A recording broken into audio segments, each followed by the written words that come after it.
আসসালামু আলাইকুম। আমরা আজকে মাইক্রোসফট ওয়ার্ডে একটা ফন্ট থেকে আরেকটা ফন্ট শর্টকাট কি এর মাধ্যমে কীভাবে চেঞ্জ করে খুবই সহজে এই জিনিসটা দেখব। বিষয়টা হচ্ছে, আমি যদি এখন আমার এখানে টাইমস নিউ রোমান সেট করা আছে ইংলিশ, এখন এটাকে যদি আমি শর্টকাট কির মাধ্যমে বাংলায় নিয়ে যেতে পারবো। কীভাবে? বাংলা যে কোনো একটা কাস্টম ফন্টে আমি নিতে পারবো। এখন কন্ট্রোল অল্টার আই, এই যে দেখেন কন্ট্রোল অল্টার আই প্রেস করার সাথে সাথে আমার এখানে চতুর্থ ইংলিশে চলে আসছে। এখন যদি আমি কন্ট্রোল অল্টার ই দিই তাহলে আমার ইংলিশে চলে যাবে। হ্যাঁ, দেখেন কন্ট্রোল অল্টার ই দেওয়ার সাথে সাথে আমার এটা টাইমস নিউ রোমান হয়ে গেছে। এটা আপনারা চাইলে আপনাদের ইচ্ছা মতো যে কোনো কী ব্যবহার করতে পারেন। সেই ক্ষেত্রে আমরা প্রথমে ফাইলে যাব, ফাইল থেকে অপশানস থেকে কাস্টমাইজ রিবন, এখান থেকে আসেন ফন্ট বক্স, এখানে আসার পরে আবার কাস্টমাইজ থেকে এখানে ক্যাটাগরিজ আছে অনেকগুলো, ক্যাটাগরিজ থেকে আমি দিব ফন্টস।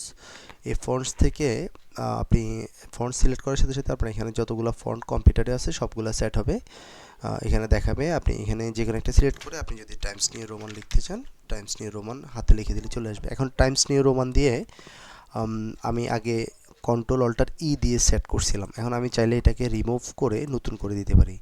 নতুন করে দেওয়ার জন্য আমি এখানে ক্লিক করে কন্ট্রোল অল্টার সাপোজ টি, কন্ট্রোল অল্টার টি দিয়ে আমি এটাকে অ্যাসাইন করে দিলাম। এরপরে আমি চাইলে আরেকটা করতে পারি।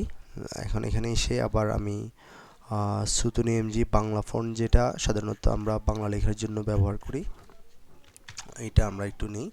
এটা আমার সেট করা ছিল কন্ট্রোল অল্টার আই। এখন আমি এটাকে রিমুভ করে দিব, রিমুভ করে দিয়ে নতুন একটা কি সেট করব। এখন হচ্ছে কন্ট্রোল অল্টার ওয়াই, তাহলে আমি একটা সেট করছি কন্ট্রোল অল্টার টি, আর একটা হচ্ছে ওয়াই, বাংলাটা ওয়াই। এখন অ্যাসাইন করে আমি এটা ক্লোজ দিয়ে ওকে দিয়ে দিলাম।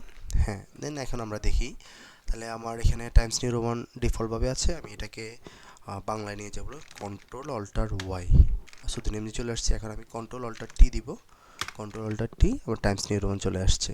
এভাবে আমরা আমাদের ফন্টকে কাস্টমাইজ করে চেঞ্জ করে নিতে পারি। যারা আমরা সাধারণত বাংলায় এবং ইংরেজিতে বেশি লেখালেখি করি তাদের জন্য এই শর্টকাট টেকনিকটা খুবই হেল্পফুল হবে। ঠিক আছে, ভালো থাকবেন। আসসালামু আলাইকুম।